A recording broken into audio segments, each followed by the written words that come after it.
What's going on, everybody? Matt Malatesta here, VYPE, with none other than Marcus Shavers of McKinney High School. Coach, welcome to the VYPE Zoom. What are you doing? What are you doing to keep your time, to stay busy? First of all, thank you for having me on. I really appreciate being on here.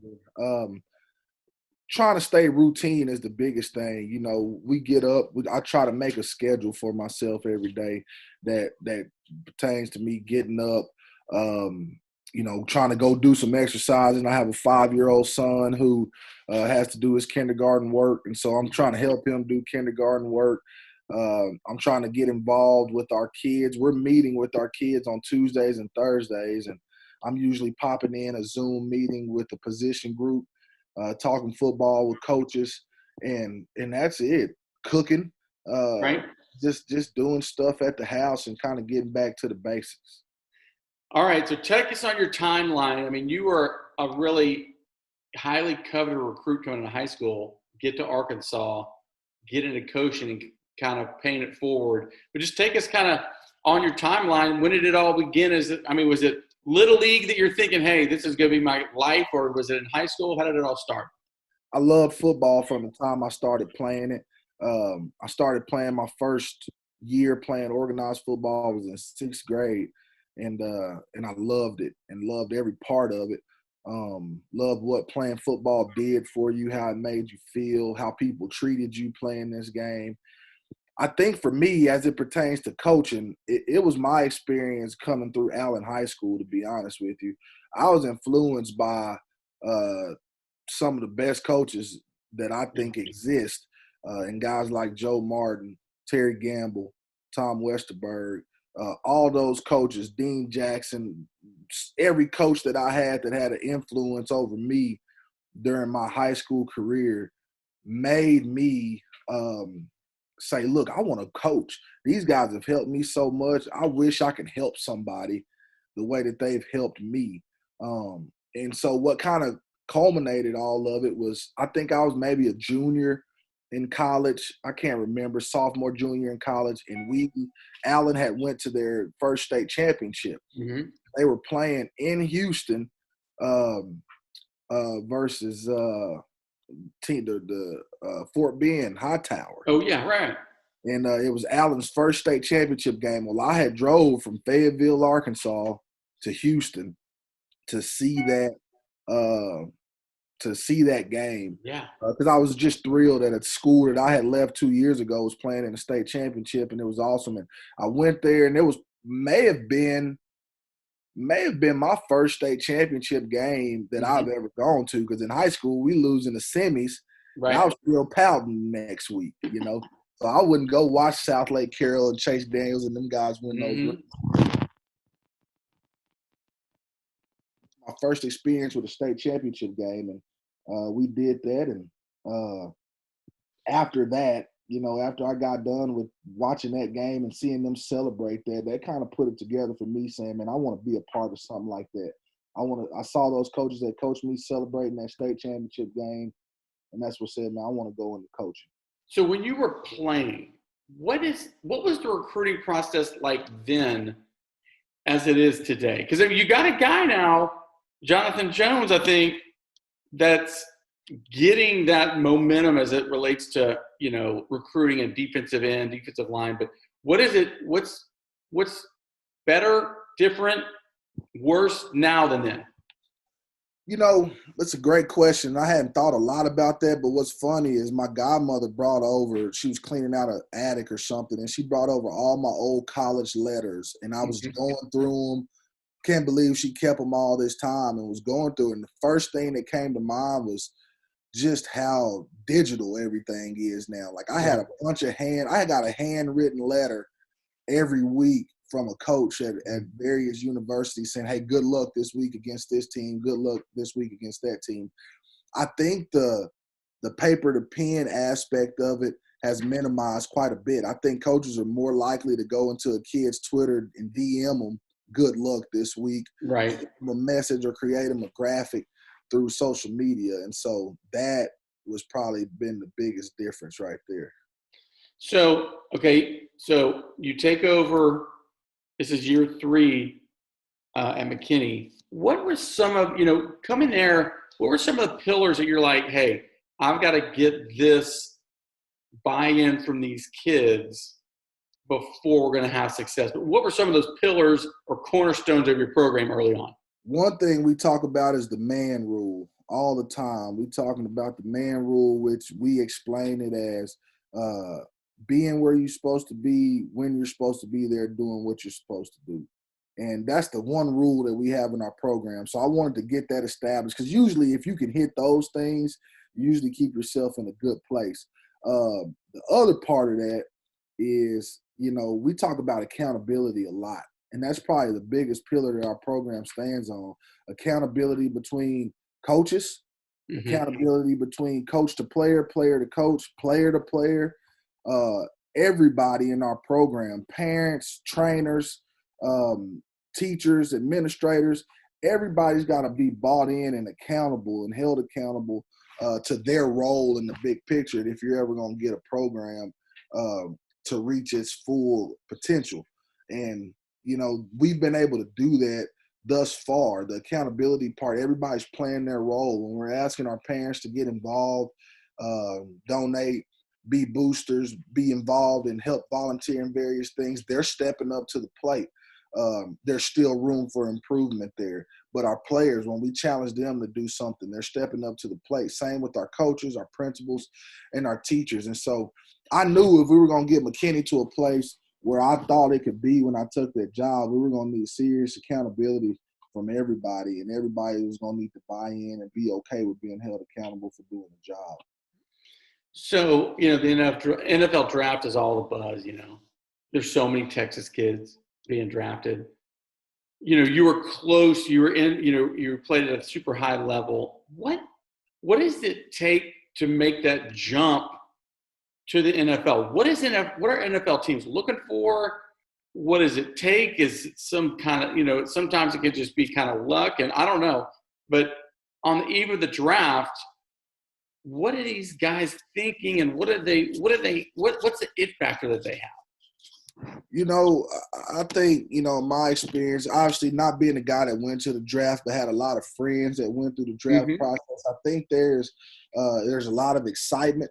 It's kind of an emotional roller coaster because you're excited, but there's also a lot of anxiety because you don't know exactly when or where you're going to end up going. And so I'm sure it's just a thrill of emotions. There's a lot going on, and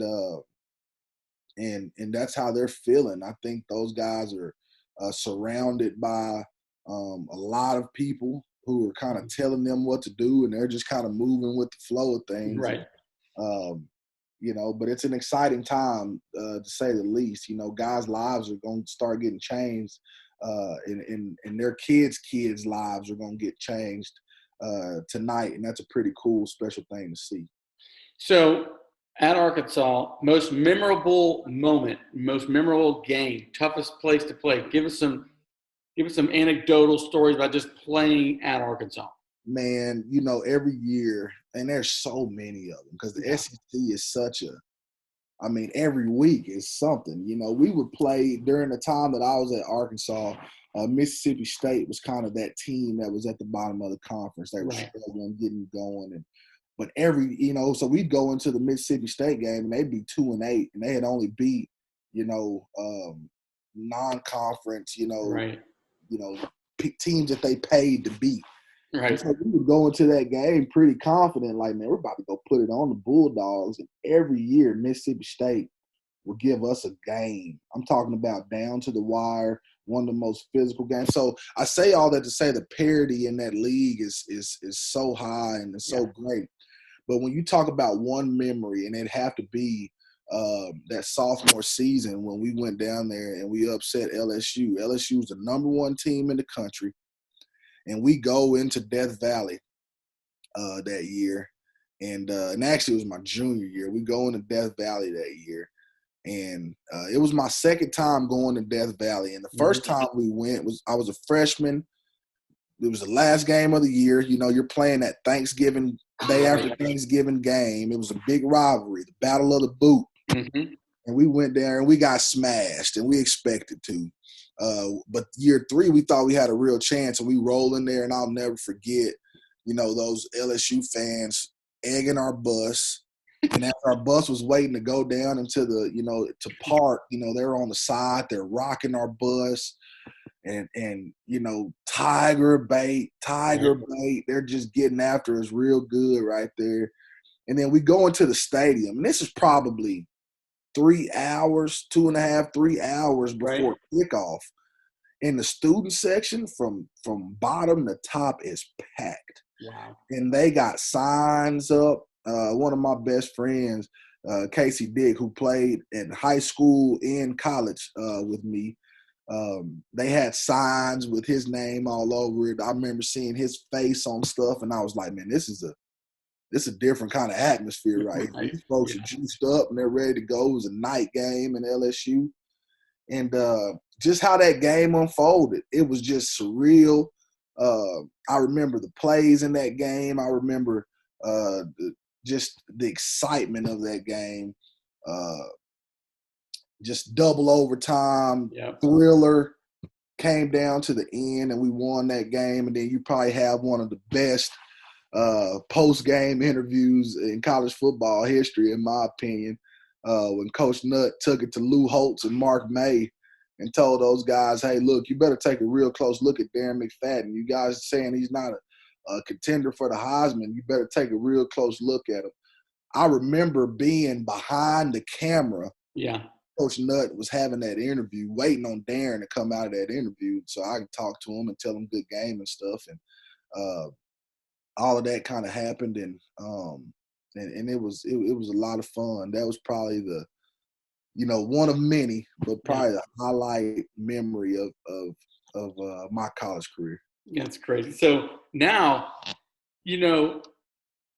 when y'all are now at McKinney, who do y'all get juiced up to go play? We get juiced up to go play everybody. We need a win against everybody, but it is a little bit different when we go play our crosstown rival, McKinney Boyd. That's a big game for us, and that's a game that we don't mince our words about. They want to beat us, and we want to beat them for sure. And I think every other game we root for each other because we're in the same McKinney ISD family. But that's the game that our kids get the most juiced up for, I think, because they know all those guys. Yeah. They went to middle school, elementary with a lot of those guys. They still go to church and social events with a lot of those guys on that team. And so it makes it fun. The rivalry has just kind of been renewed. When I got the job at McKinney, I think Boyd had beat McKinney High 10 straight times. Wow. And we were kind of the doormat, of football in McKinney, to be real honest with you. And we were getting beat up in that game. And since we've been here, we hadn't lost that game. And I think that's kind of given our school, our students, our teachers and administrators a sense of pride, because there was a little bit of a underlining factor that just said that McKinney High can't beat Boyd. And our kids had started believing it. I could tell going into that week that they were like, man, we're playing Boyd again. I know all those guys, I've raced this guy. I'm faster than him, but there was just a belief that we just couldn't get it done. And to finally get over that hump, I think was a big deal for our kids, our community, and our school. Finally, Dallas, loaded. And, you haven't played in Dallas and now coach there, or DFW.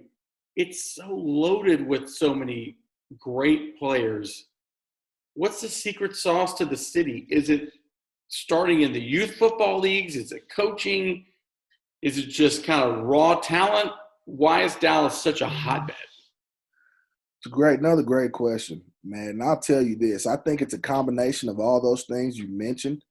But if I have to pinpoint one thing, it would have to be the combination of how we're governed. I think the UIL and Texas High School Coaches Association, those two things really set football in the state of Texas apart, but specifically in the Metroplex where you have such a large population of people, and the coaching talent is so great here. Like every week, you're playing a staff that can get it done. Like you ain't got that week where you're going in there, you're gonna be able to out coach somebody every single week. The coaching is so great here. There's so many great coaches with great programs that do a lot of great things. The development aspect that we have here with having an athletic period and the summer training and the 7-on-7, just the all-around development from football from start to finish is just different here. And playing at Arkansas with some guys from other states, I was able to see that. Mm-hmm. Guys have an athletic period in some places. Guys didn't have coaches that taught. When they were coming out of Florida, they had coaches that, go deliver mail all day and then show up and be the linebacker coach in his mailman uniform. Like, it was a different type of deal there. And that's what I think sets, Texas high school football, but specifically the DFW, apart. I think some of the best high school football in the world is played right here in the Metroplex. And I think it has everything to do with that, with our systems of development and then just the sheer population. All right. Marcus Shavers, putting it down. Hey, thanks so much for taking some time. I know everybody's got their fingers crossed to get back at this thing here in a couple weeks, maybe a month or two. Stay healthy. Keep communicating with those kids and being a great example for them. Appreciate the time. Marcus Shavers, McKinney High School.